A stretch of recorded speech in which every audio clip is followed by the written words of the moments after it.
Hello, everybody. Thank you for joining us today. I'm Kent Dellenbush with the Cessna Flyer and Piper Flyer Associations.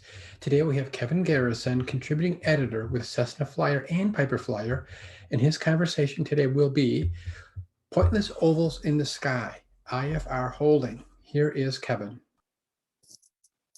Good evening. Welcome to Pointless Ovals in the Sky, IFR Holding in the Real World. I'm your host, Kevin Garrison. I have held so much, it's hard to believe, so I think I'm qualified to talk about this.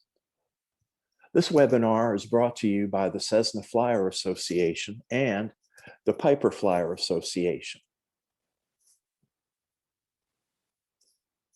Let's talk about holding. Exactly what is holding? Well, we're going to talk about airborne holding for airborne aircraft, and it's a way to waste time. That's basically all it is. It's a way to sequence airplanes that's efficient for ATC. It gives you a place to put aircraft that are already in the air if where they are going is not a good place for them to go in terms of weather or mechanicals or even heavy traffic. It's supposed to be designed to be efficient for both ATC and the pilot flying the aircraft and the actual aircraft. It should be set up so the aircraft can operate efficiently as well. Some of the slowdowns and time wasters we'll only touch on briefly this evening are the ones you get on the ground. They're still costly in fuel if your engine's running, but it's less fuel, and they're kind of annoying when you get one, but I always think of it as, well, it's saving me holding in the air and possibly bumpy air. So it's annoying because you don't get to go where you want to go, but they find it more efficient. These are things like gate holds, which you don't run into unless you're an airline person. I used to run into them all the time. Some of these are interrelated. A flow control hold can lead to a gate hold. Flow control holds are for traffic. If the weather's bad, a lot of times ATC will want 15 or 20 miles in trail to give the aircraft space to deviate through the weather, or for other reasons. Could be they're in trail because of the capacity of the facility and what's going on. I'm not a controller, so I can't explain that. Ground stops are generally due to weather. You'll hear there's a ground stop for all traffic going to New York, or you'll hear there's a ground stop if the weather's approaching your airport and it's impenetrable. They may go, okay, we have a ground stop here at Lexington for the next 45 minutes until the weather clears. There are stops of all traffic. That's only happened once on 9/11, where they just not only stopped all departures, but they had all the aircraft that are in the air land at the nearest suitable airport. And I wasn't flying that day. I was off. I had actually just blown up an engine on an MD-88 the day before, so my trip was cut short. But anyway, the actual stopping of all traffic worked like a charm. It wasn't designed for terrorism. It was actually designed for nuclear war, but it turned out it worked. Weather holds on the ground are interrelated with flow control holds and ground stops. A lot of times it could be thunderstorms, it could be fog. Part 91, you can take off in 0-0 fog. Air carriers in Part 135 and people like that have minimums of takeoff minimums that they have to adhere to. And then, of course, release times for metering is interrelated with flow control holds and gate holds. And you'll hear that a lot at towered airports. They'll say Delta 123, you're released at 1450, time now 1425. And then there's usually discussion on how they want to do that, whether they want to be at the gate or whether they want to take their delay on the taxiway. There is holding for VFR aircraft. We should discuss this. It actually happened to me yesterday. The tower approach control will try to sequence you into the VFR pattern. That happened to me yesterday. It was very busy going back into Lexington, and some of my friends, we were just coming back from flying a little neighborhood fly-in a few miles away, and so there was so much traffic in the air. I actually got in sooner than other people, but I had to do 2 360s on the downwind. The other use for VFR hold would be to keep you clear of Class B or C airspace. That doesn't happen a lot, but it can happen. And the clearance for that is you just remain clear of, maintain VFR, remain clear of Class C airspace, and we'll call you. Those are the three I discussed. The third one at the bottom, fly to a shopping mall at 12 o'clock, 10 miles and hold there. That sounds ludicrous, but a lot of places have well-known landmarks. In New York, for example, when we were coming up from the south, they would say, expect the river arrival to LaGuardia. And then when you got close enough, they'd say, fly direct to the Lady, and then head up the river from there. And of course, the Lady was the Statue of Liberty, and she's pretty visible. So that would be where we'd start our sequence into LaGuardia. The other two we've already discussed. Usually they try to avoid maintain VFR and stay clear unless they're just totally inundated with traffic.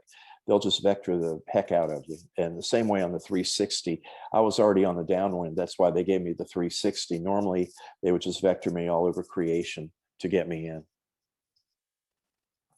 Back to IFR holding.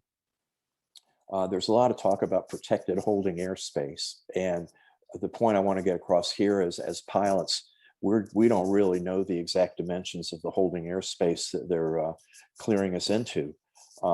They have their own set of rules, and it varies by altitude, the speed of the aircraft, the navigation aid, an NDB, non-directional beacon would probably have more airspace protected based on the fact that it's not a very accurate nav aid, at least the way I've seen some of my students fly it. I'm not sure.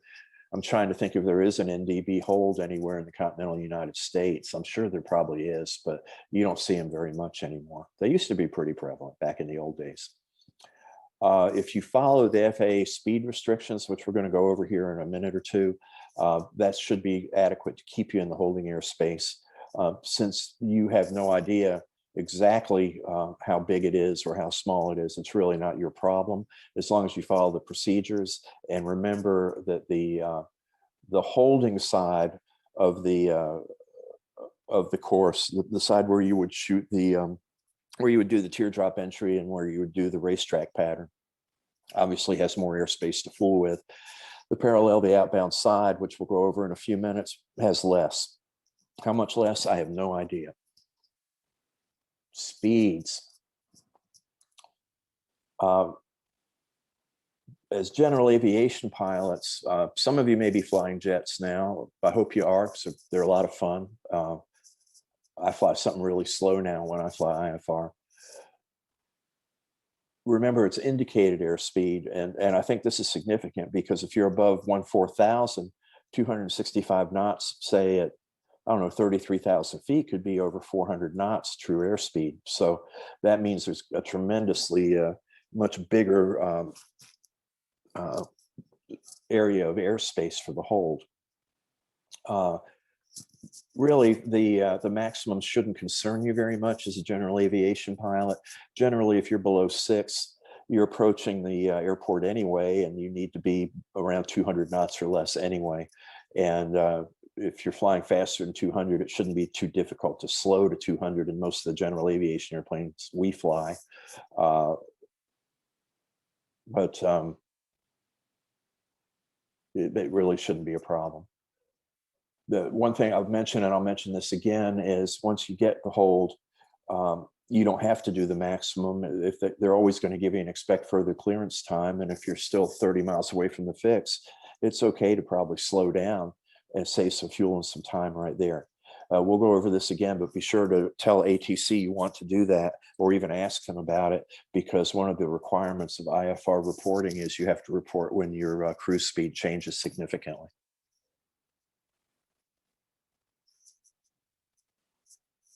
How slow can you fly? Some people say best lift over drag plus a few knots. If you had an angle of attack indicator, that might be fun. I'm not sure that's the most fuel efficient speed. You try to find for your aircraft the most fuel efficient clean speed. it's kind of redundant because if you're dirty, if you have flaps or slats out or even landing gear out, it's pretty obvious you're less fuel efficient. Some airplanes, in order to achieve that less than 200 knots below 6, would have to put out flaps. On, for example, on the 727, we really could pretty much fly 200 knots clean. It had a really nice wing, but that would make the deck angle pretty excessive. So if we still had flight attendants up cleaning up and getting ready to land, we might put out flaps 2, which would give us at least some leading edge devices, or flaps 5, which would give us all of them, and that would give us a more level deck angle. I recommend you use about 1.5 VS. You can go slower. Most holding speeds in computers are based, if you're using an FMS or you know, your glass panel, usually it gives you about 1.25 to 1.3 VS. That gives you pretty adequate protection, but I'm kind of a wimp and I like to go a little faster to have a little better stall protection, especially if the air is bumpy. FMS computers, it computes the hold speed. I'm showing you kind of the start of the art here. This one is from a 767, very common. It's kind of a generic hold page for an FMS. The airplane knows how much it weighs in this case and computes its own hold speed, and it'll display it at the bottom right corner where it says best speed. You can also punch in all the other parameters on these pages. And if you have a glass cockpit, I know you can do this. And that kind of helps you with the hold. You know, remember the controller always gives you the inbound course. That's what you always hold on. And the FMS is reminding you that here. Leg time. If you ask for DME, you can go down and punch that in leg distance. Anyway, pretty easy.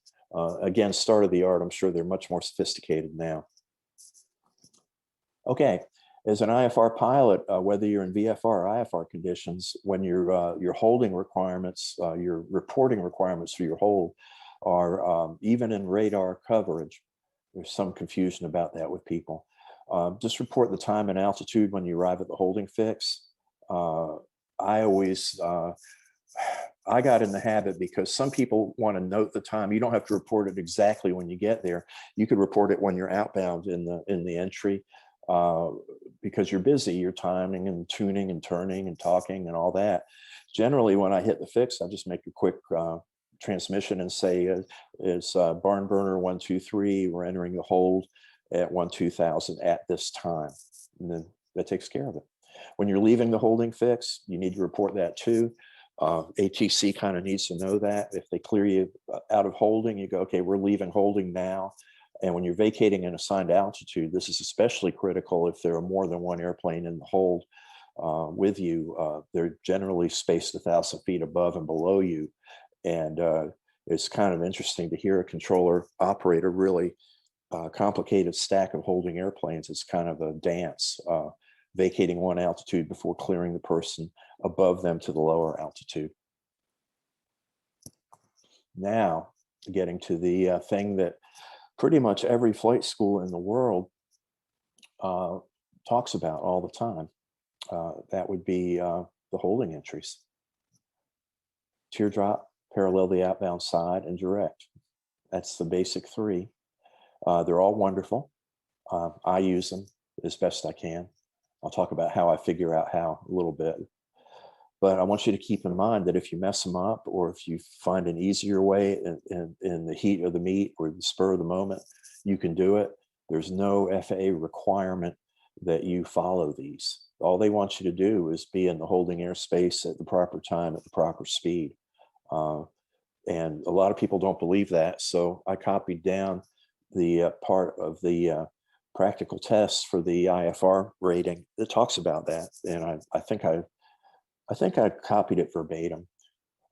They want you, the applicant, to explain and use the entry procedure and see how it says just remains within the pattern airspace for standard, non-standard, and all hold. It doesn't say use one of the three mandatory holds. They're recommended. Even on your check ride, you don't have to use them.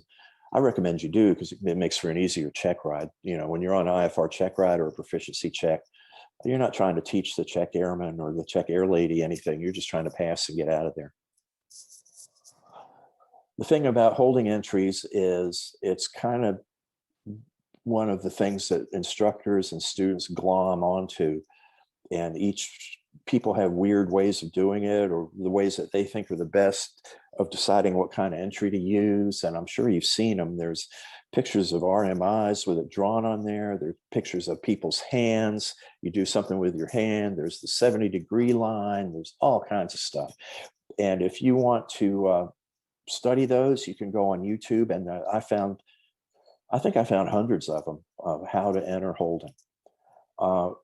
Once you figure it out, everybody's right. If you stay in holding airspace at the proper speed, you're right. So I wouldn't overstress this. That's why we're not going to spend a lot of time on this today. Do what works for you, and everybody will be happy. It goes without saying, but I'll say it anyway. Anything having to do with IFR flying, including holding, the final authority is the FAA. All those videos are great that I referred to, and even this webinar is great, I think. But the final authority is the FAA. Their materials are very easy to find and they're free. So when in doubt, I have a big giant FAR AIM. I'm kind of an oldster, so I like it in paper in an actual book form. And just look it up. The FAA's final authority. When in doubt, if you have a big question, call your local FSDO. They're happy to talk to you. A lot of holding patterns are not just for holding. They serve other purposes. They can be used in lieu of a procedure turn on an approach. They often are on non-precision approaches. You always go to some holding fix after a missed approach. At least it's published that way. When you read the published missed approach, it'll take you to a holding fix to hold. It'll say, climb to 2,500 feet, turn left to 270, join the whatever radial inbound to such and such fix and hold. And that's your clearance limit. We all know that isn't generally how it goes. Generally, the way it goes is you'll miss and you'll still be with approach control, and they'll vector you around for another approach or ask your intentions and you'll go to your alternate. But there have been times in my career, even in Atlanta, Georgia, where that happened twice in my career, where we actually shot the published missed in bad weather and actually had to go do the hold for a couple turns. That was freaky. Luckily, your home base in the simulator for recurrent, you train that hold 1,000,000 times because you always do the published missed in training. The third way, and I didn't depict it here well, but I wanted to give you a general idea. This Salt Lake 3 departure is in mountainous areas. They sometimes have you climb in the hold, especially if you lose an engine, if your engine out on a multi-engine airplane and don't have the climb performance to get over the mountains. You climb in the hold till you reach the proper altitude. Then you exit the hold and fly over the mountains. This is a picture of a hold in lieu of a procedure turn. You can see in the upper right above the racetrack, no procedure turn for the arrival, and it gives you certain radials. It doesn't always mean there's a holding pattern in lieu. I can't think of an example when it doesn't, though. And as I said earlier, on non-precision approaches, I've noticed particularly on GPS approaches, this is the way they want you to do a course reversal. I like it because you already know how to do all the holding entries, and it keeps you in tight to the fix.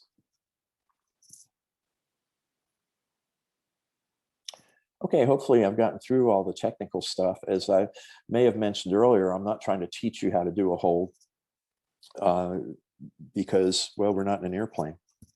And my particular expertise has to do with not so much worrying about how to get in and out of a hold, but all the other stuff, real weather, the real delays,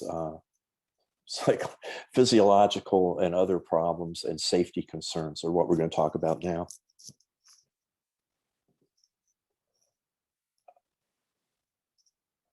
Fuel. Holding, we'll mention this again, holding is a time waster. It's also a fuel waster. And I don't want you to be the pilot that runs out of fuel. It's really embarrassing. That was one of my, and still is one of my major goals, is to never be the guy that runs out of fuel. Holding is all about time, and time is about fuel. And over the continental United States, the area where most of us operate, you're always pretty much within gliding distance of a gas station. You don't want to hold so long that fuel becomes critical, especially in weather.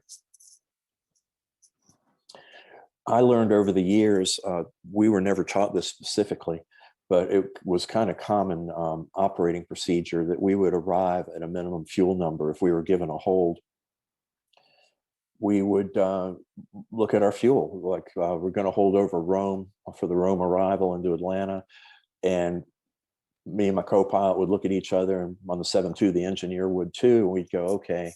On the MD-88, we'd go, okay, maybe, it's been a while since I've flown one, but we'd say, okay, when we get down to, I don't know, 7,500 pounds of fuel, we're going to leave the hold and go someplace, because that's the minimum fuel that we want to have in the tanks when we leave this hold. And we'd look at the fuel we had. Generally, if the weather was bad, they would have given us enough hold fuel, but we would just set a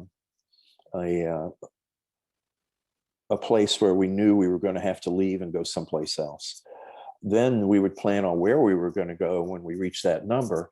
That was usually pretty easy to decide. If we were over, say, Knoxville, and the weather is nice below us in Knoxville, we'd think, well, if we have to divert, we'll just divert to Knoxville. And we would also talk to flight control or dispatchers. Sometimes they'd have another idea. And if it was safe, we would go there. Sometimes we would have to divert out of a hold because of low fuel, get more fuel, get back in the air, and get back in the hold. That's happened more than a few times in my career, but at least I had fuel in the tanks. If the weather's bad, the weather usually gets better over time. At least I hope so, if you're holding. And sure, you're wasting some time, but you have extra fuel, and maybe the weather's going to be a little bit better.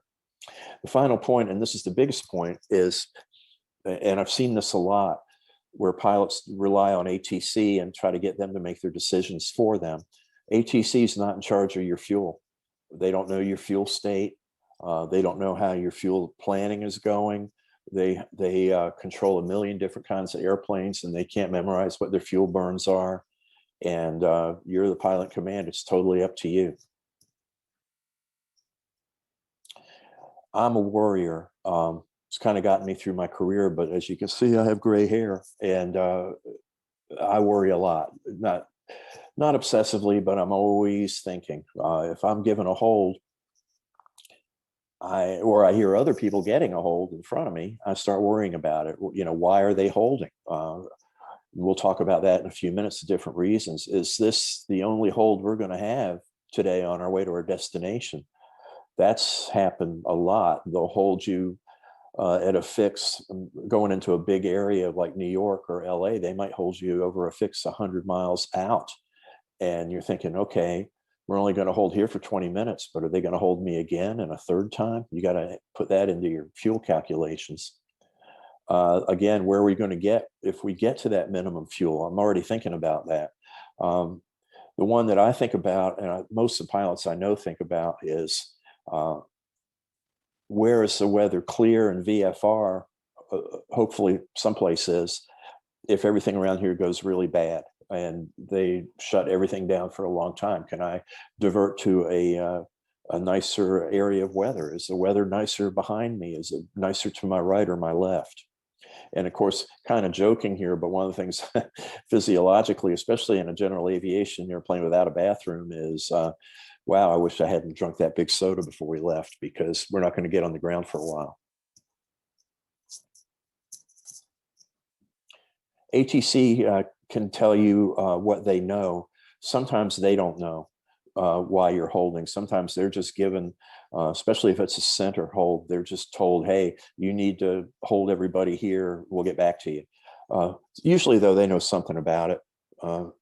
They could tell you, well, it's weather over Shreveport, or it's the airport, the approach lights where you're going just went out of service and they're going to fix them, things like that.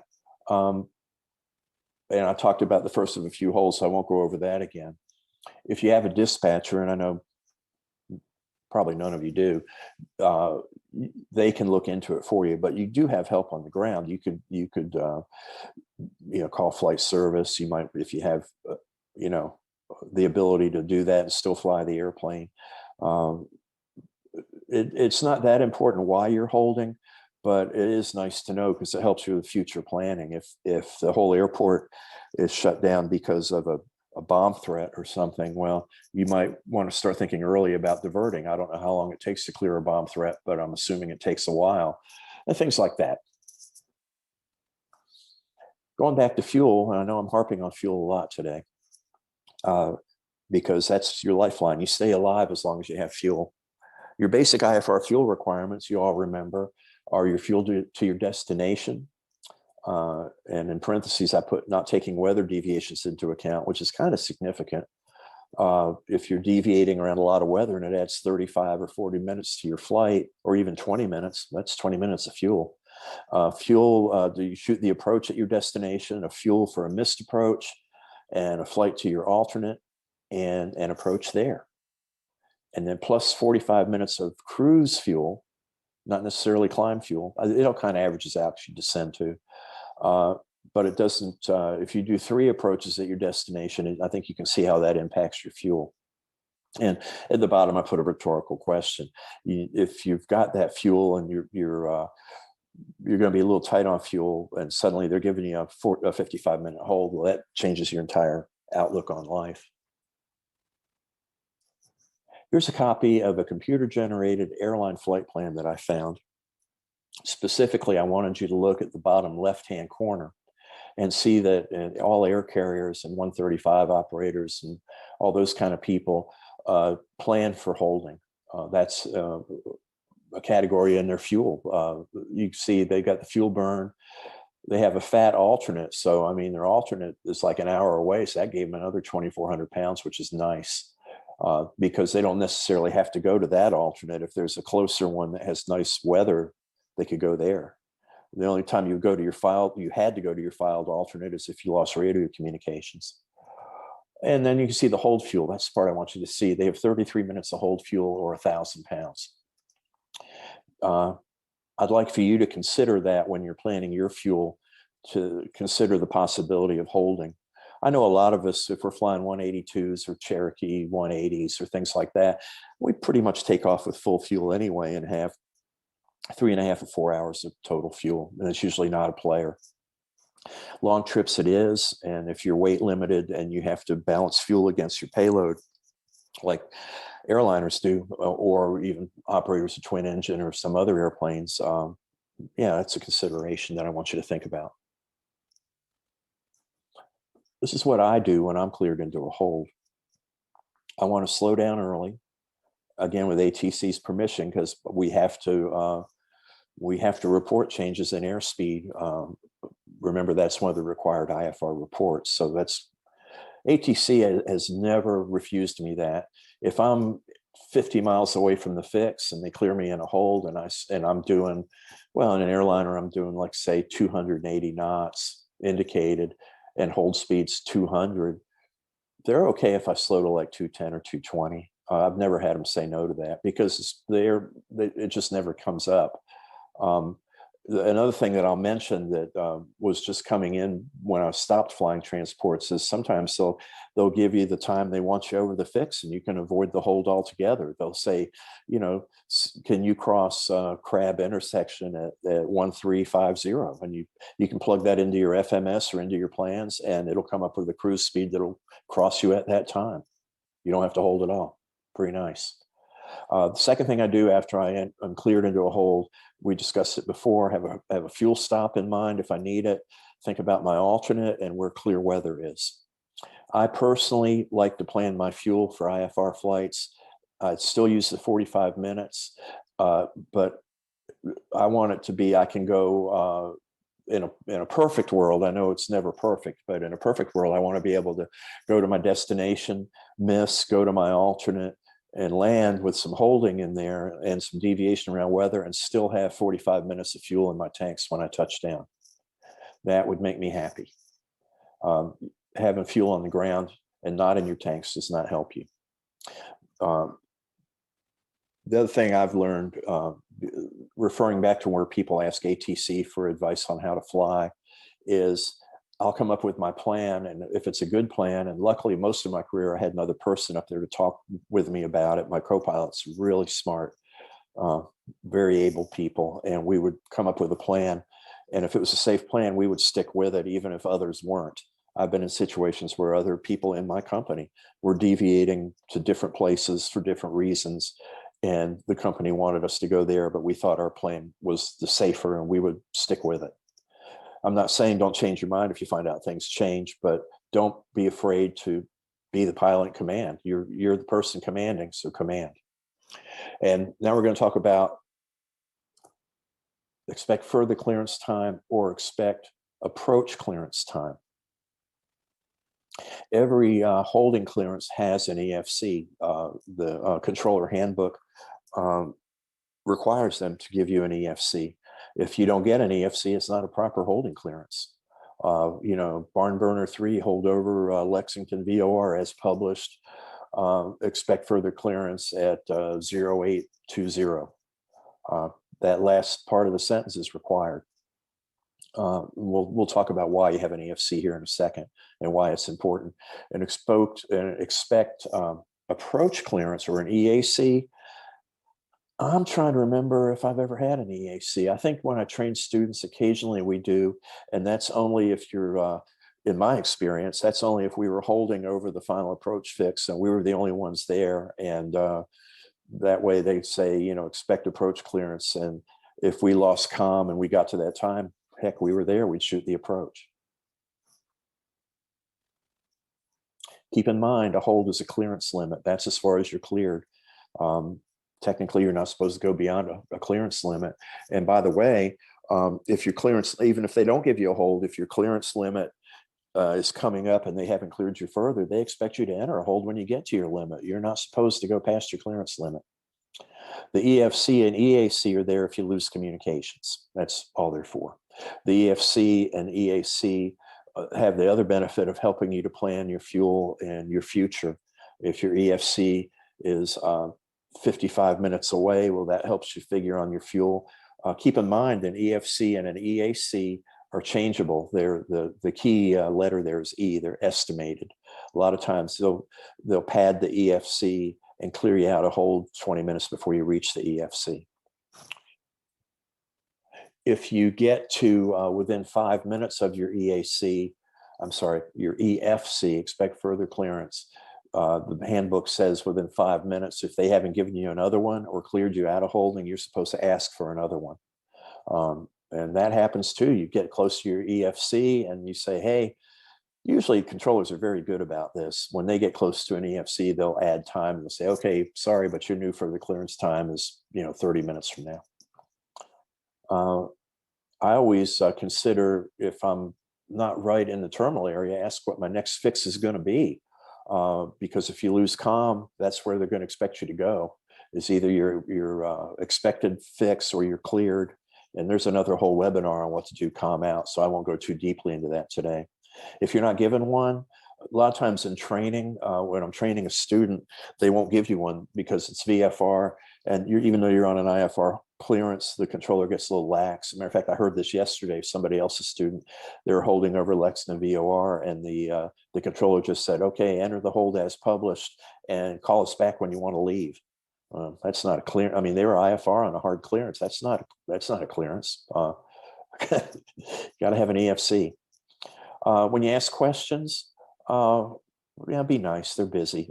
Controllers are really good people.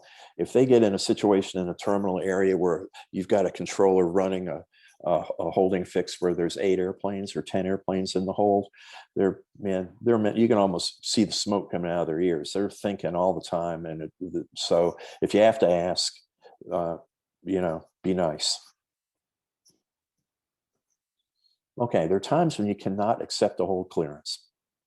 And again, that's up to you. You're pilot in command. If you don't have the fuel to do it, you can say, hey, and we'll talk about fuel in the next webinar about minimum fuel advisories and things like that. But you can say, hey, how's this going to work? I don't think I have the fuel to do this. And if the weather where you get, if they hold you, if they give you a fix and you get close to it and realize there's a thunderstorm over it, this has happened many times to me. Hold over Joey intersection and you get within 10 miles of it and see a big old cell there. You just call them up and say, hey, dude, there's a big cell over the fix. Can I just hold here at 10-mile legs? And they generally go, yeah, just back it up 10 miles and hold there. Don't do anything dangerous to get into a hold. Just because you're cleared to it doesn't mean you have to go there. You can refuse it on safety issues, or generally just talk to the controller. They'll work something out. They may give you another fix to go to. They may go, okay, well, that fix isn't working because it's covered over by thunderstorms. Go to Smith VOR and hold there. Any other safety of flight issue, which I can't think of right now. If you refuse any clearance, it's nice to have a good reason. Just don't do it because you feel like it. If you refuse a clearance like this, you might want to jot down your reasons. You're almost certain to have to make a phone call when you get on the ground, which isn't a bad thing. You just call them up and say, hey, here's what I was thinking. Here's what was going on. This is why I asked you to send me someplace else. Physiological needs aren't an excuse. Being hungry, having to go to the bathroom, you're bored, isn't the reason to not accept a clearance. I don't accept that clearance. So how come? Well, I'm really bored. You can negotiate with ATC a little bit here and there. I always have.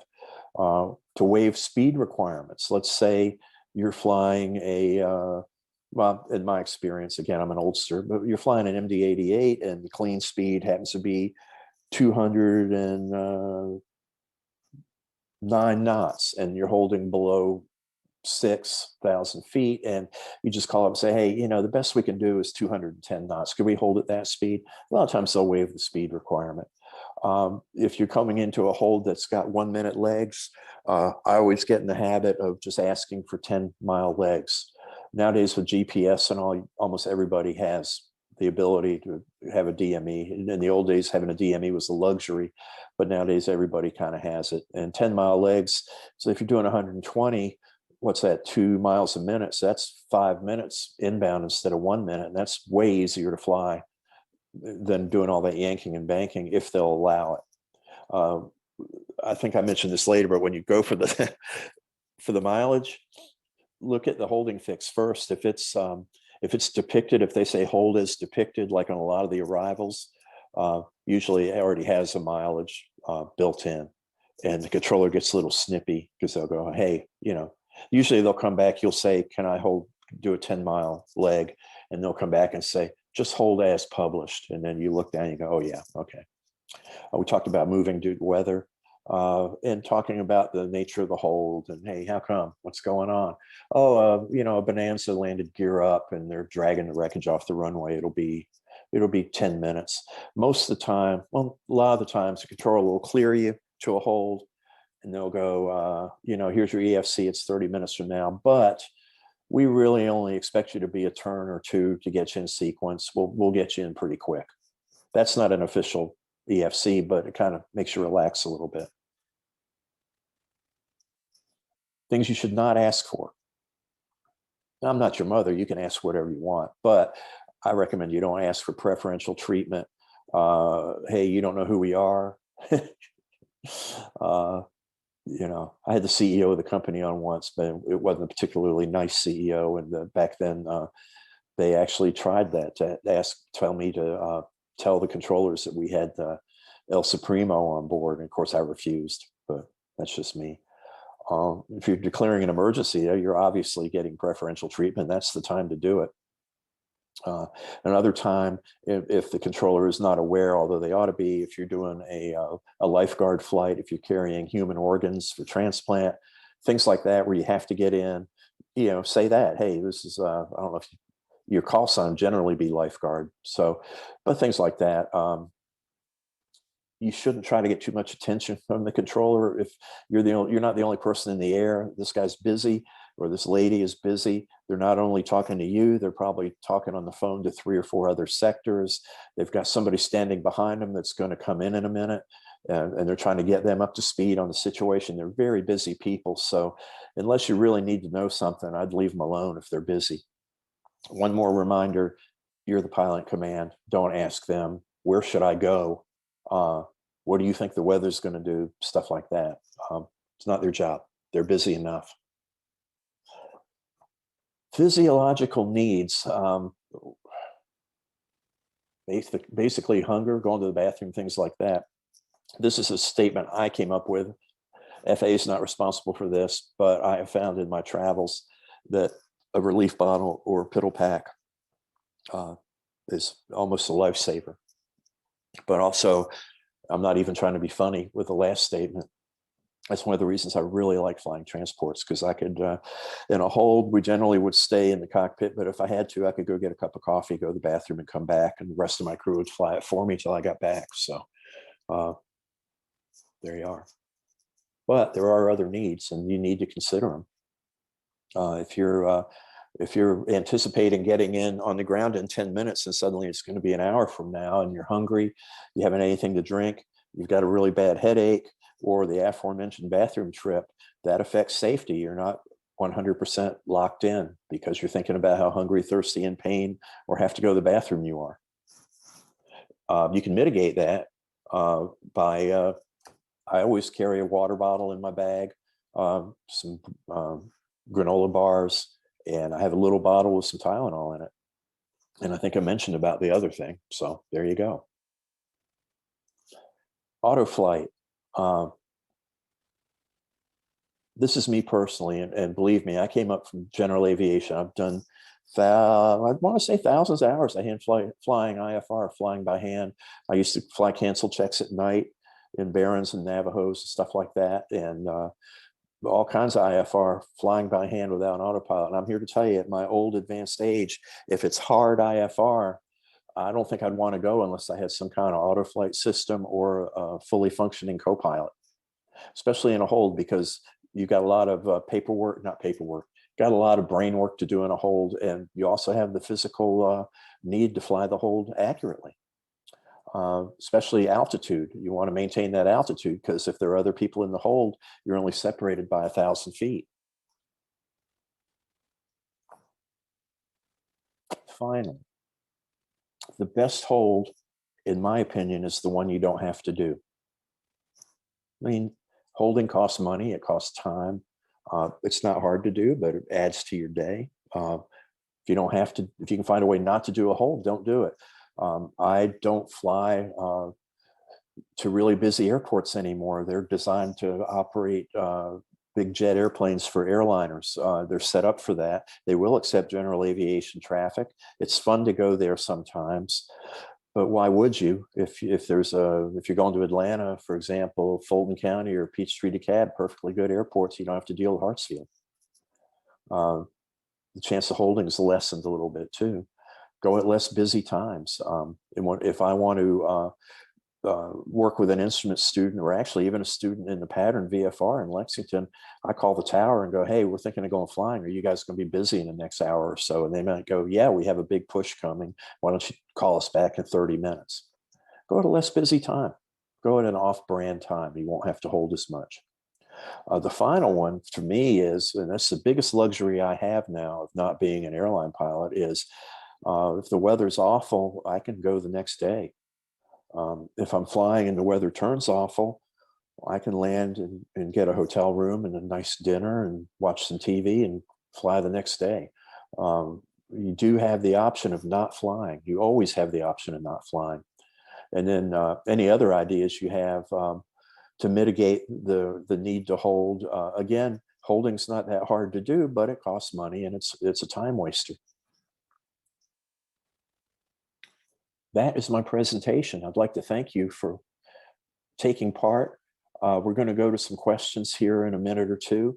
I'd like to bring your attention to the web addresses down there for cessnaflyer.org and piperflyer.org. I'd recommend you look at both of them, but if you have a Cessna, you know which one to go to. And if you're interested in Pipers, go to the other one. They're both great. and I'll stand by for your questions. Thank you.